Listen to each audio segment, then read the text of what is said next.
રક્ષાબંધનના તહેવારને ધ્યાનમાં રાખીને સુરત મહાનગરપાલિકાએ શહેરીજનોને એક સુંદર ભેટ આપી છે। આ પવિત્ર દિવસે બહેનો પોતાના ભાઈના ઘરે રાખડી બાંધવા જઈ શકે તે માટે BRTS અને સિટી બસમાં મફત મુસાફરીની જાહેરાત કરાઈ છે। આ લાભ માત્ર બહેનો પૂરતો સીમિત નથી, પરંતુ 15 વર્ષ સુધીના બાળકો પણ આ સુવિધાનો મફતમાં ઉપયોગ કરી શકશે।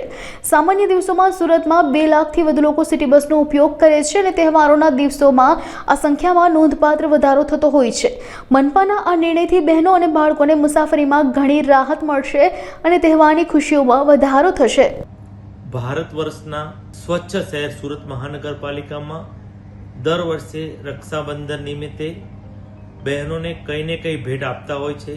તે પરંપરાના ભાગરૂપે આ વર્ષે પણ સિટી લેક અંતર્ગતની BRTS અને સિટી બસોમાં તમામ બહેનોને રક્ષાબંધન નિમિત્તે તારીખ 9/8/2025ના રોજ રક્ષાબંધનના દિવસે તમામ બહેનોને અને 15 વર્ષથી નીચેના બાળકોને ફ્રી મુસાફરીની વ્યવસ્થા કરવામાં આવી છે।